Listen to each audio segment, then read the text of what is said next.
So here's what we're doing now.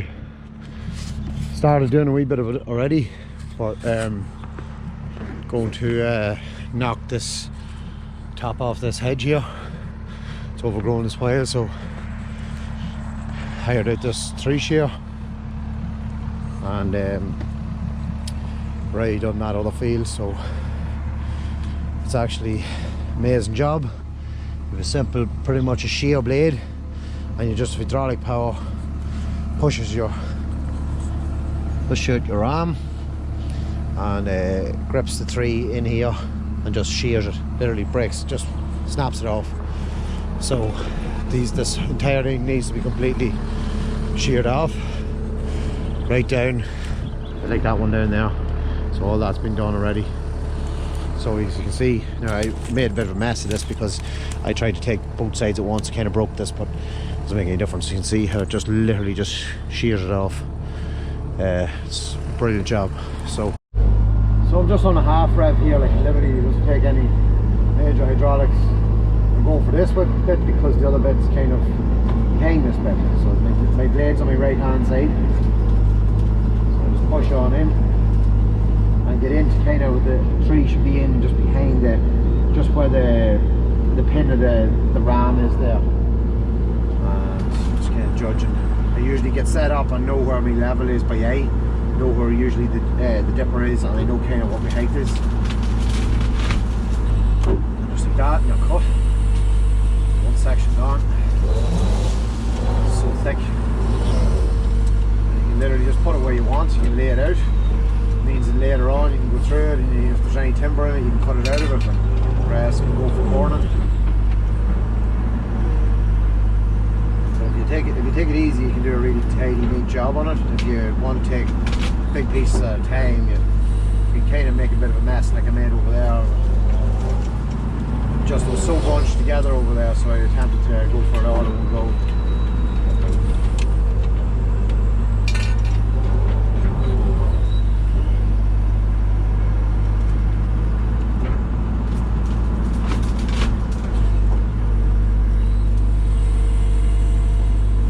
He's very good at, like, generally doesn't drop the branches. It holds on pretty well. Like it would have to be very small, and it literally does nearly grip anything. And once you keep it closed, it just keeps holding on. So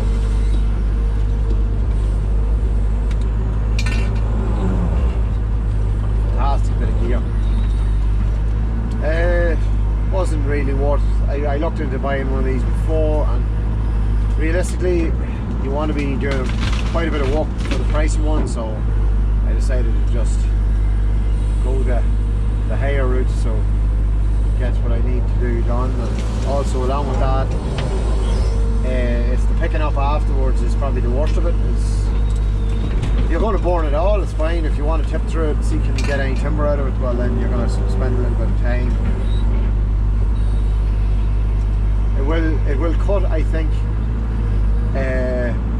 I haven't got the machine on full pressure, but it will cut at full pressure, I think up to 18 inches of a 3, which is incredible. Like it really will snap through. I've cut through probably 9 or 10 inches yesterday, and it looks a treat. And you can take it in sections, of course. You can cut the tops off first, you don't have to take it all. And it's very maneuverable being on the digger and that, so you can kind of stick it in anywhere really. It's kind of,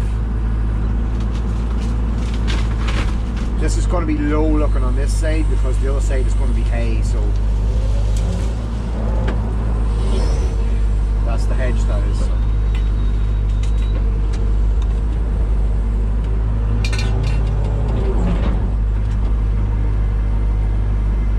Just really tidies things up, and no mess. I find the saw for cutting the hedges is just turns mess. Everything gets fired everywhere. This is just so much neater. Try and set the camera up here then before it kind of gets stabbed. It's kind of getting a little bit dusky, so set the camera up here outside and give you an idea of what it looks like, maybe even close up, but I think you have the idea from here.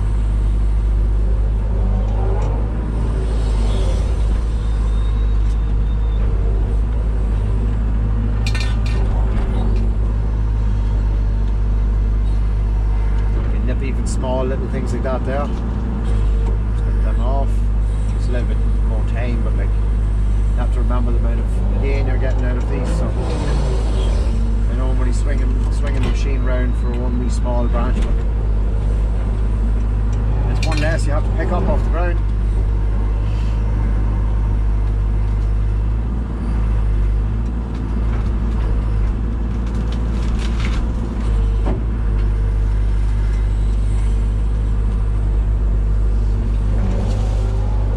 Majority of this hedge, like most of the hedges around here, are completely destroyed in ivy, and the ivy chokes up whatever decent kind of bushes you have and ruins them over time. And unfortunately, I don't think there's a whole pile of solutions to that. You just kind of have to grin and bear it.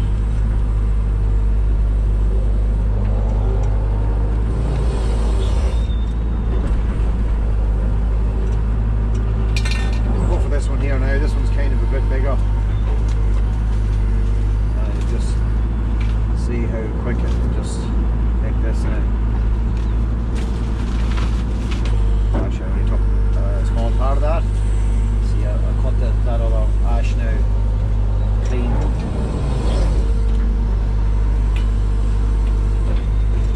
There's no trees in this ditch as such, or this hedge, so they're not really trees, just bits of ash. Let's see, there's actually not the worst, but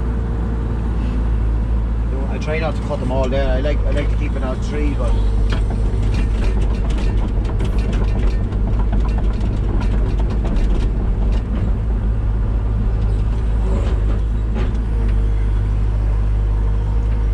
no, actually definitely have to take this one anyway. See where I am.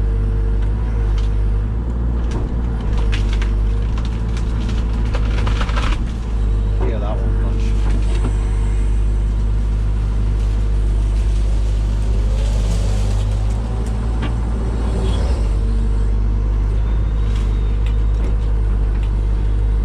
There's three smaller limbs in that, so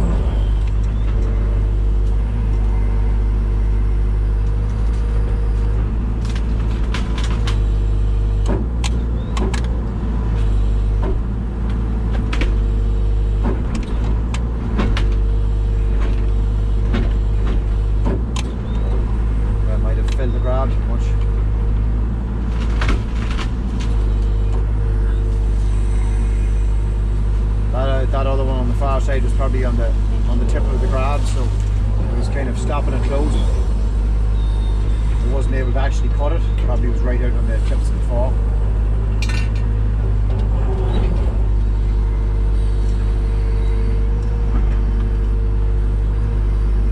Oh, full reach.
into the fields during the summer, and leaves it that they all get wet and muddy, and the grass of course suffers because it can't get as much sun in them areas. Sometimes it actually gains if it has shelter, if it's really hot weather, but it's usually on the downside. It gives you, it's usually a negative result.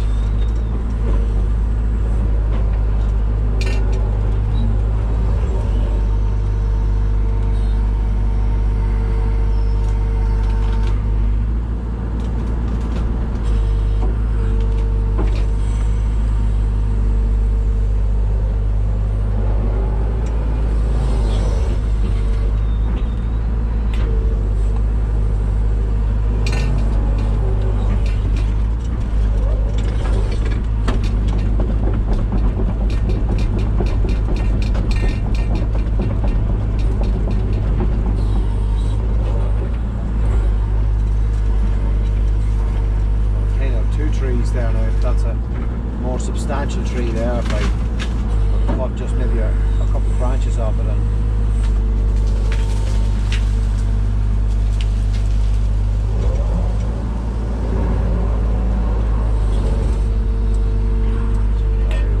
all that, anything to start to stock up.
Through a little bit of stuff, so, and it's tidy.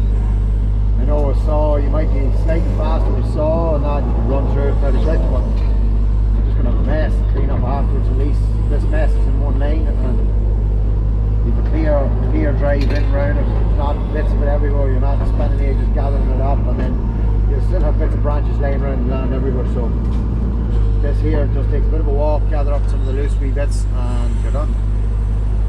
So I decided to keep them 2 trees there. There's no big deal on a couple of trees. I like the trees in the hedge. For obvious reasons, and the trees are nice, and there's like whenever they grow up, I think it's always nice to have that break in the hedge just with a nice tree here and there. It's of course it's a place for birds to make the holes, I suppose, and things like that. So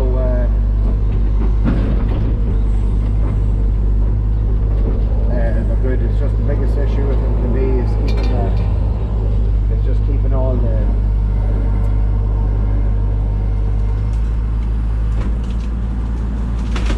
keeping the AV off them is the problem.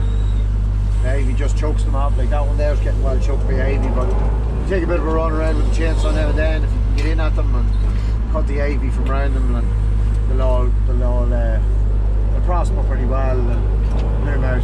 But whenever they've been choked by AV, they kind of close up a lot.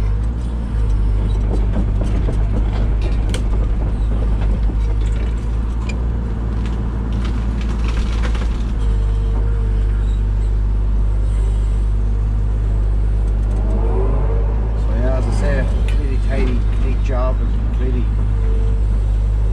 it's a hell of a job of the whole thing.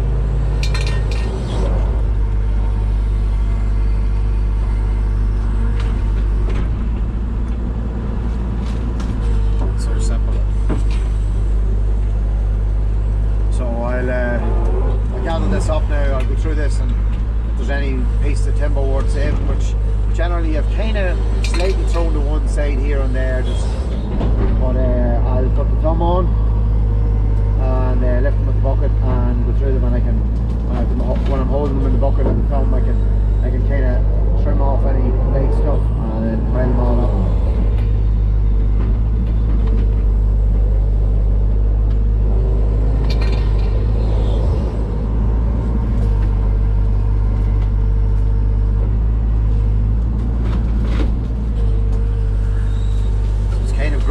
Reaching over there on a few of them that I could see, but it's growing out on the far side as well into the field, and you might wonder why I didn't decide to cut from the other side, but the other side's where I ran a land drain at the end of last year, and it's very, very wet.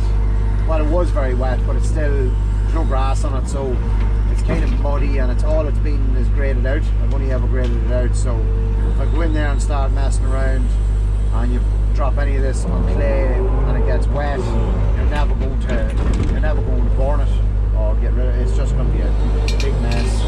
If I was tracking over and back in it, it's possible that I'll bury my tracks in it. It needs to be allowed dry, and then we put a little bit of grass seed and that on it this year now. Get it to come on. I know I'm only picking small bits there, but they all count.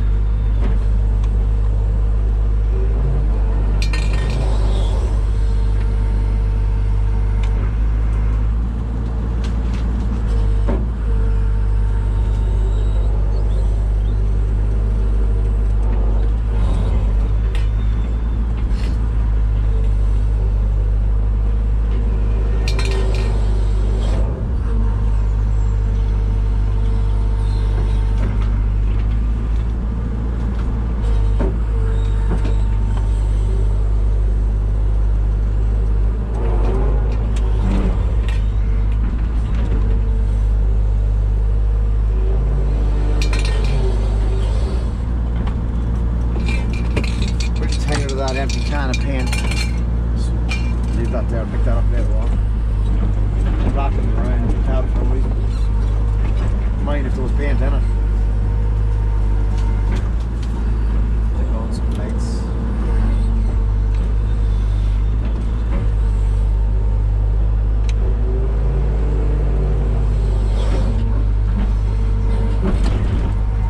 I'm surprised how much dust comes out of a ditch too, or a hedge. Find there seems to be in around that ivy and that there's rotten timber and leaves, and when you break into it there's a lot of dust, so I've actually a lot of dust in my cab now. The windscreen. Yeah, I think you can get the drift anyway of what I'm doing. Hope you enjoyed the video.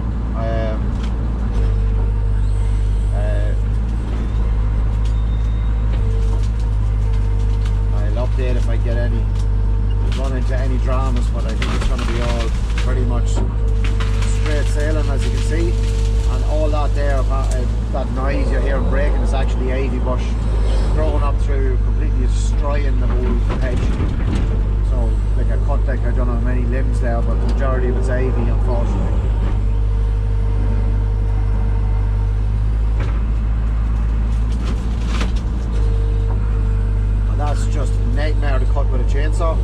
some of them are light, some of them are heavy. Then you get caught up in the chainsaw blade and